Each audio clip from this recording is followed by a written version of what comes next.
memastikan bahwa kita bisa memberikan contoh yang baik dan benar. Sebentar ya.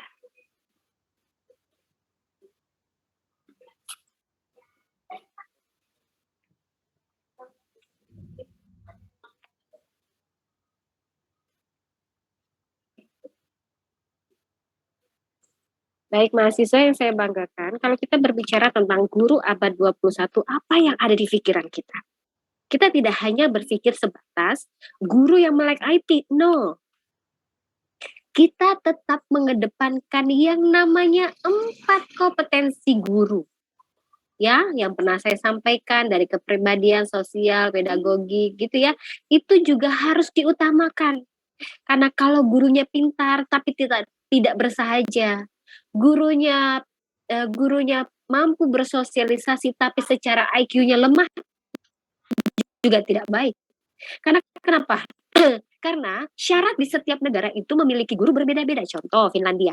Finlandia memiliki syarat menjadi guru adalah guru yang lulusan dari perguruan tinggi, di mana perguruan tingginya adalah ya sebagai guru yang direkrut sebagai mahasiswa terbaik, mahasiswa pilihan dari setiap perguruan tingginya. Nah, kalau kita gimana Bu Marliza? Atau jangan-jangan guru itu sebagai profesi yang terakhir. Kalau tidak ada pekerjaan, ya udah jadi guru aja. Apakah itu masih berlaku di Indonesia?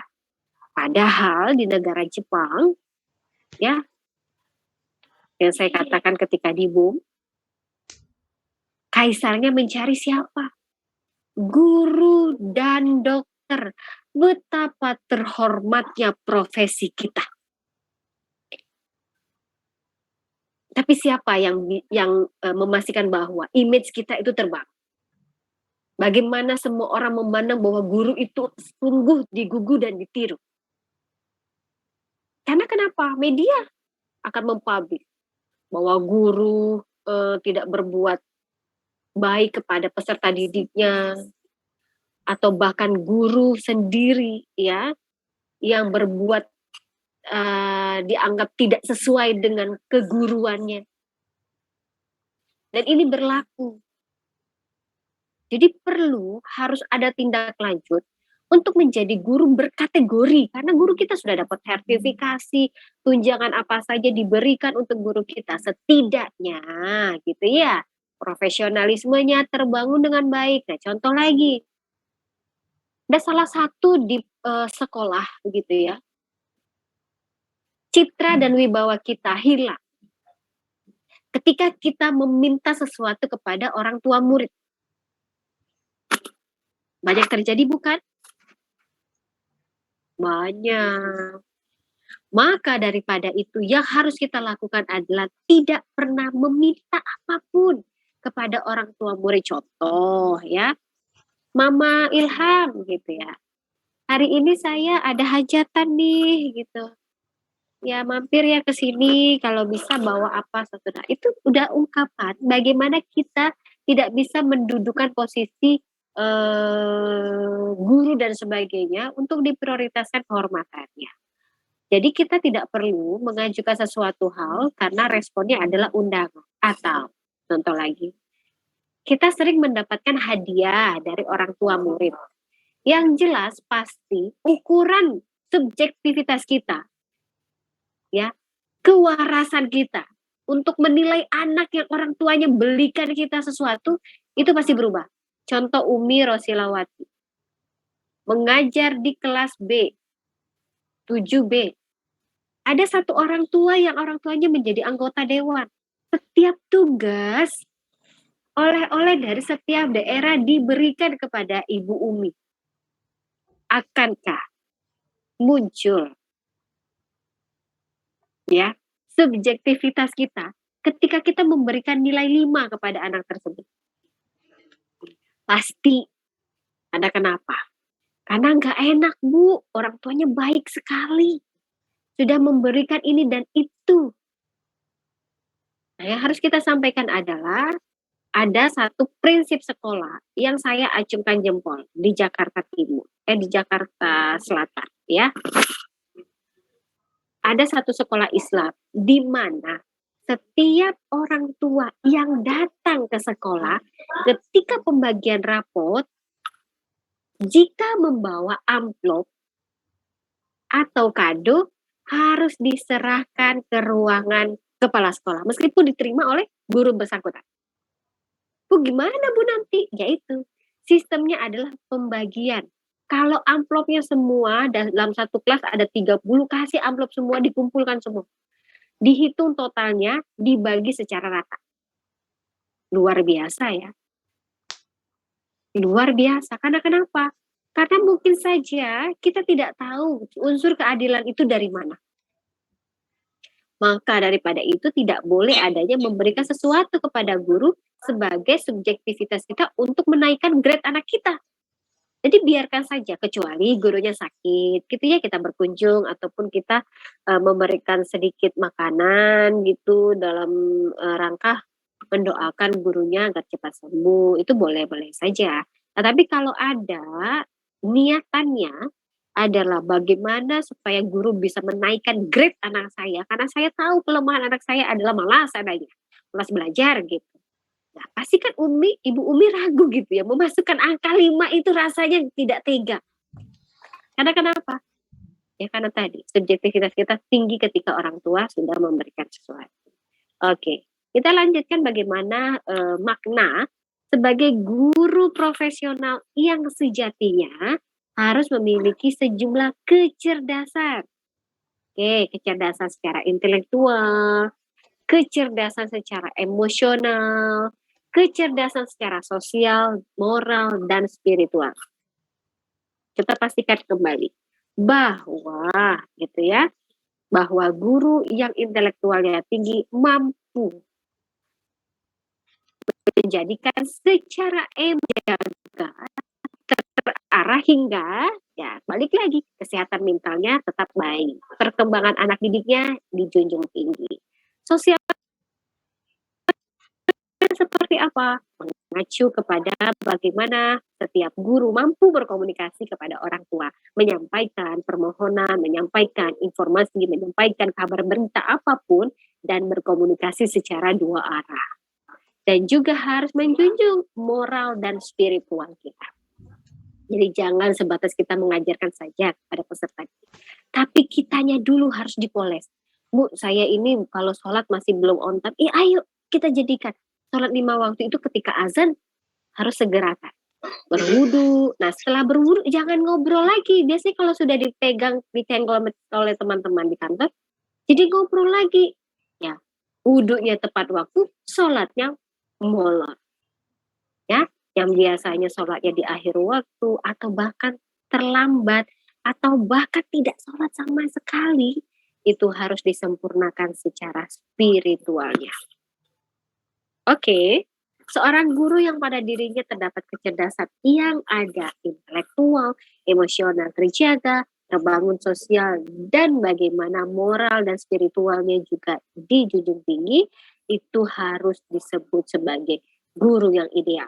Karena guru ideal bukan hanya sebatas pintar, tapi kalau berbicara menyakiti hati juga tidak baik. Ya, bukan berarti juga guru manis bahasanya, tetapi tidak bisa bergaul dengan orang lain. Itu juga salah. Gurunya secara spiritual dijunjung tinggi, sosialnya baik, sesama, bertanggung jawab, gotong royong, secara emosional mampu menahan sabaran, ya, selalu menahan emosi baik dalam tekanan maupun tidak dalam tekanan, tapi secara intelektual di bawah rata-rata juga tidak baik, kurang sempurna. Karena kita membutuhkan guru yang berintelektual dengan IQ, ya, SQ dan EQ-nya tertata dengan baik. Mahasiswa yang saya banggakan, kita bisa melihat bahwa karakteristik guru ideal. Mengapa saya mengatakan sebagai mahasiswa yang saya banggakan? Karena saya bangga dengan Anda. Mengapa Bu Mariza bangga? Karena saya tidak tahu keesok harinya apakah Anda yang akan menjadi pemegang, pemangku kebijakan yang ada di pemerintahan. Apapun nanti profesi Anda, meskipun nanti ada yang memutuskan saya tidak bekerja Bu Mariza, saya sebagai ibu rumah tangga, saya tetap bangga. Karena pilihan itu adalah pilihan yang terbaik untuk diri Anda dan keluarga Anda serta masa depan anak-anak Anda. Ya, kecuali kita tidak berbuat apa-apa. Sudah kuliah dengan baik dan benar, ya. Kita melihat menyelesaikan skripsi dengan tepat waktu, tetapi tidak punya upaya dan usaha untuk membuka lapangan pekerjaan atau saja tidak punya keinginan untuk berubah menjadi lebih baik. Jadi maunya didatangkan sesuatu atau ditawarkan sesuatu yang progresnya kita tidak pernah tahu. Jadi sebagai mahasiswa itu harus lebih dewasa. Karena semester 6, semester 7 sudah dijunjung tinggi yang namanya kedewasaan. Maka daripada itu perlu adanya kemajuan-kemajuan yang saat ini kita pelajari, baik kemajuan IT maupun juga kemajuan-kemajuan lainnya yang bisa berdampak kepada peningkatan mutu khususnya pada diri kita. Mahasiswa yang saya banggakan bahwa karakteristik guru ideal itu pasti memiliki kompetensi kognitif, afektif, psikomotorik. Ini berbeda dengan 4 kompetensi, ya. Tetapi 3 kecakapan ini harus dimiliki oleh guru karena karena guru harus mampu menempatkan yang mana namanya kognitif, yang mana namanya afektif, yang mana juga namanya psikomotorik. Jadi kalau mereka masuk dalam proses pembelajaran, ada pengetahuan yang khusus kognitif. Contoh, ya, menghafal. Peserta didik diajarkan untuk menghafal ayat Al-Quran, berarti kompetensi kognitif ditonjolkan. Selanjutnya, ketika mereka tahu ada temannya yang sudah mahir sampai juz 30 atau 30 juz, ya mudah-mudahan juz 30 terlebih dahulu ya, syukur-syukur siswanya sudah bisa lebih tangkap. Nah, bagaimana mereka meyakini sikapnya untuk berusaha? Jadi mereka murojaah, satu dengan yang lainnya saling bergantian menghafal, gitu ya. Dan bagaimana mereka menahan perasaan dirinya untuk bermain dulu. Karena kita mau melakukan mungkin saja disebut dengan wisuda ya. Wisuda apa Bu? Wisuda tahfiz Quran atau wisuda dai cilik. Silakan saja namanya apa. Selanjutnya, kompetensi psikomotor. Kompetensi psikomotor yang meliputi keterampilannya. Bagaimana mereka mampu berdampak kepada kecakapan yang bersifat jasmani. Bagaimana secara utuh mereka melaksanakan hubungannya. Contoh seperti apa Bu Marlina? Mereka menerapkannya. Bacaan di hafalan mereka juz 30 itu diimplementasikan pada bacaan sholat 5 waktu di surah-surah pendek. Ya, jadi jangan lagi nanti bacanya Al-Ikhlas atau surah An-Nas atau surah apa lagi? Al-Falaq. Ya, padahal An-Naba sudah hafal, An-Nazi'at sudah hafal, At-Takwir sudah hafal, tapi yang dibaca surah An-Nas, Al-Falaq, Al-Ikhlas. Nanti maghrib surah itu lagi, subuh surah itu lagi. Ya lama-lama hafal, maka daripada itu pengulangannya harus lebih banyak. Ya, oke. Aduh, ibu lagi pelak banget deh. Selanjutnya, peran guru bagi siswa. Yang pertama, bagaimana guru akan menciptakan iklim yang kondusif agar siswa bersikap positif dalam belajar. Selanjutnya, guru juga harus mampu menekankan, memberikan informasi kepada siswa, apa tujuan kita belajar bab ini? Apa tujuan kita belajar bab toharo? Apa tujuan kita belajar memandikan jenazah dan menyolatkan jenazah? Ya. Nah, selanjutnya juga bagaimana peran guru bagi siswa dalam membantu untuk memanfaatkan cita-cita mereka dan kita sebagai motivatornya. Jadi jangan segan-segan. Jangan malas ataupun jangan ragu-ragu untuk menasihati peserta didik kita. Atau jangan sungkan-sungkan pula karena khawatir nanti orang tuanya tidak terima. Ya, jangan berpikir seperti itu. Kita sebagai guru harus memanfaatkan dorongan kita karena kita sebagai motivator dalam mengembangkan cita-cita peserta didik. Ya, dan sediakan sumber belajar. Bu, di mana Bu sumber belajar? Kan sekarang masa pandemi. Oke, jadi bisa jadi mereka nanti offline dan online atau hibrid lah ya namanya. Berikan kebebasan mereka, contoh ketika olahraga. Jangan pula sekarang proses pembelajaran olahraga di kelas. Semua mata pelajaran sudah di kelas. Contoh lagi, tahfiz Quran atau lagi belajar terkait tilawati gitu ya. Nah, belajar terkait tilawati di pagi hari atau sholat duha itu adanya di masjid gitu ya. Terus untuk tilawati dan kegiatan ini kita boleh di kelas. Kalau ada pelajaran olahraga, manfaatkan saja lapangannya. Kalau Bu takut Bu corona, oke, tetap terapkan yang namanya masker, tetap jaga jarak 1 meter antara satu teman dengan teman lainnya gitu ya. Jadi pada dasarnya kita jangan terlalu kaku begitu, karena semua penyakit itu akan betul menyerang tubuh kita. Kalau tubuh kita memang dalam keadaan tidak sehat. Maka daripada itu yang harus disehatkan adalah pikiran kita, badan kita. Konsumsi makanan 4 sehat 5 sempurna, dan juga jangan lupa minum vitamin, dan yang jelas buah-buahan dan susu itu juga dikonsumsi gitu ya. Nah, ini nanti Ibu lewatkan karena masih ada di sesi selanjutnya. Yang harus kita lihat adalah ini. Terjadi tidak di dalam dunia pendidikan? Mau praktek dalam dunia pendidikan, Bu, biasanya kalau mau praktek itu adanya di kesehatan saja, Bu. Oh, ternyata di dalam dunia pendidikan juga ada. Apa saja yang kita ketahui? Apa saja yang kita pernah lihat?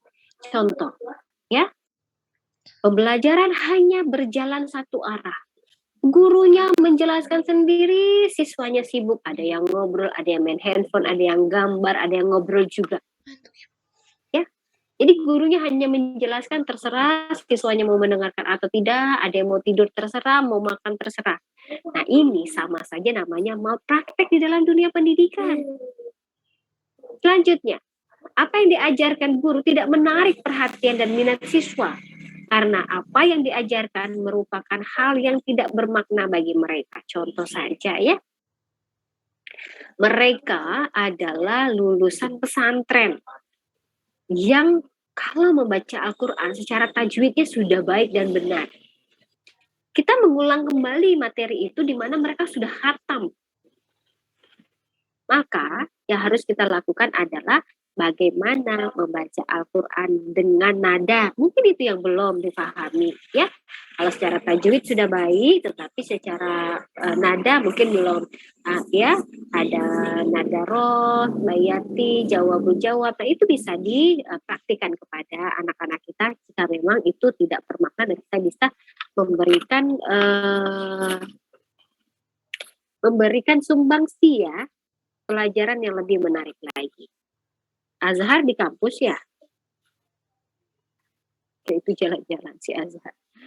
Baik, yang terakhir adalah pengelompokan siswa dan pelabelan. Contoh, guru lebih dominan melihat anak yang kaya. Kalau anak yang tidak mampu tidak dihiraukan. Ada lagi guru lebih senang dengan anak yang kulit putih ketimbang anak yang kulit hitam. Ini juga bagian dari malpraktek dalam dunia pendidikan. Kalau kita mengkelompokkan ini siswa yang pintar, ini siswa yang biasa saja, ini siswa yang di bawah rata-rata, atau ini siswa yang cantik, yang ganteng, ini siswa yang pintar, ini siswa yang kulit putih dan kulit hitam. Jadi jangan melakukan pelabelan itu. Saat ini setulus hati Anda untuk menjadi guru, di mana Anda akan merubah cara pikirannya, ucapannya, tingkah lakunya, pemahaman.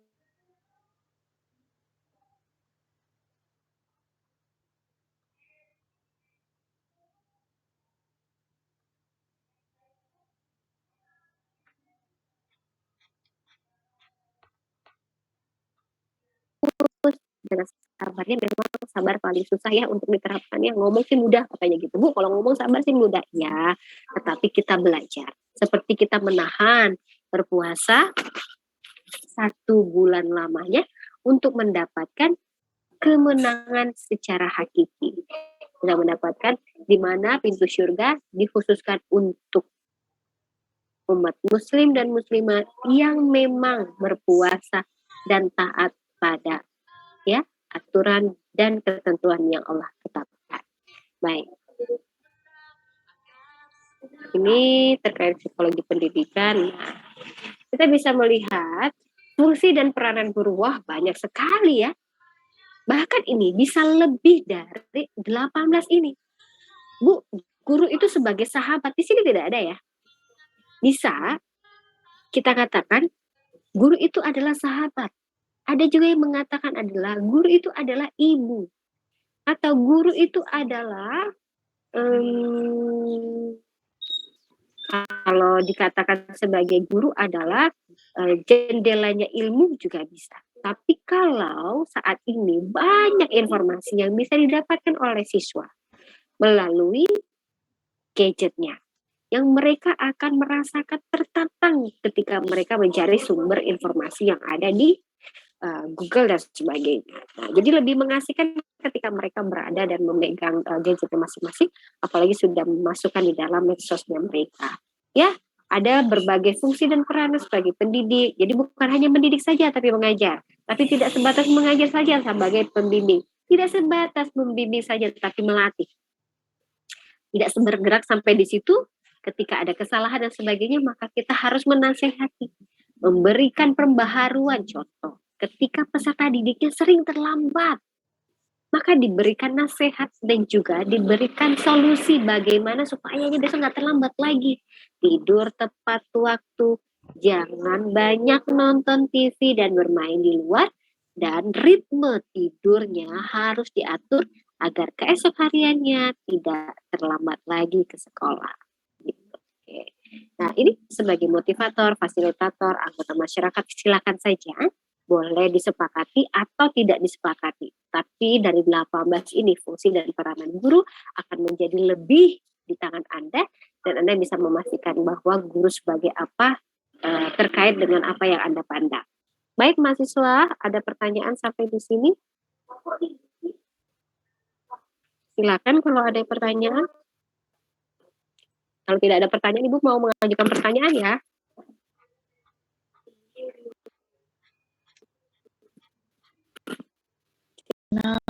Ke murid itu cukup keras gitu ya, mungkin kalau ngajar teriak-teriak atau gimana gitu. Terus ke gurunya juga ke orang tuanya, mohon maaf, ke orang tuanya juga dalam terima bayaran yang kayak gimana gitu. Nah, itu gimana ya Bu sikap atau gimana cara kita menanggapinya, padahal itu ada di lingkungan kita sendiri, dan solusi supaya ketika nanti kelak kita menjadi guru, kalaupun ini semua nggak dapat, kita nggak punya kecerdasan ini semua, minimal kita punya basic atau dasarnya gitu Bu.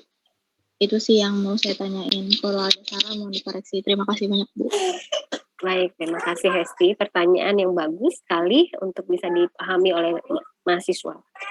Dari kecerdasan, kelima kecerdasan Ibu berikan, pasti ada turun naik, Hesti.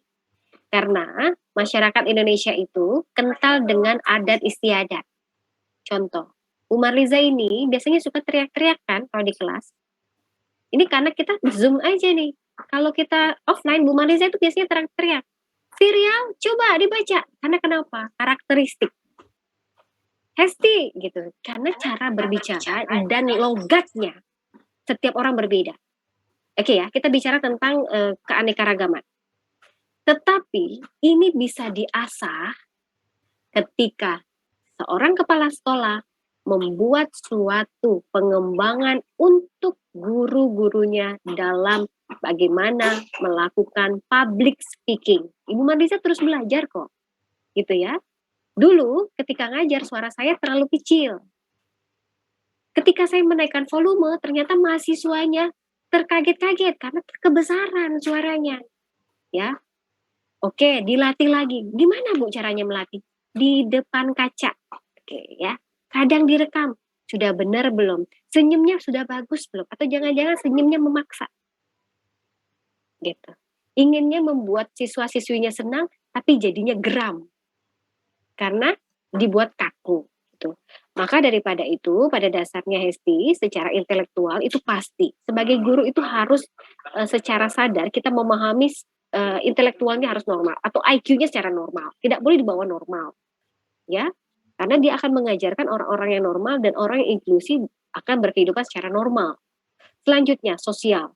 Kalau memang yang namanya guru tidak mampu untuk bersosialisasi, karena kita tidak bisa menutup kemungkinan setiap orang memiliki permasalahan yang bisa bergejala kepada kesehatan mentalnya. Saya kembalikan lagi kepada kesehatan mental kita. Guru dengan tekanan pekerjaan yang banyak, dengan tuntutan mereka untuk menyelesaikan laporan sertifikasi, dan bagaimana mereka harus membuat suatu perangkat pembelajaran yang baik dan benar. Stres. Oke ya? Nah, sehingga tidak mampu untuk bisa beradaptasi dengan orang lain, lebih sibuk di rumah dan sebagainya, dan itu terjadi sebenarnya di wilayah kami sebagai dosen. Yang harus kita tegakkan adalah kita tetap harus mengutamakan dari item-item lainnya, sehingga tidak jomplang gitu Hesti, ya. Tidak jomplang antara satu dan lainnya, ketika intelektual kita terbangun, sosial kita ada, meskipun saat-saat genting kita tidak pernah bertemu dengan orang banyak karena mungkin perhatian kita banyak. Selanjutnya secara spiritual, terkadang terlupakan yang namanya ibadah dan sebagainya karena dengan waktu-waktu yang sibuk dan sebagainya kita tidak tahu permasalahan setiap orang kan pasti berbeda. Maka daripada itu sebagainya sebagai koreksi kita saja, di mana sekolah harus memberikan pemahaman contoh, mengikut sertakan guru atau mendatangkan instruktur seperti public speaking.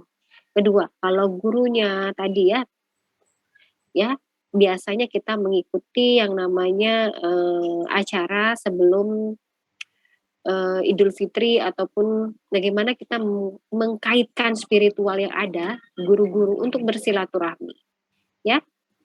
Atau yang namanya seperti kalau dibilang ruahan bukan ya, tetapi seperti menyambut gitu acara di mana kita mendatangkan orang-orang yang ada di sekitar kita untuk mensyukuri nikmat sehat, nikmat rezeki yang kita dapatkan.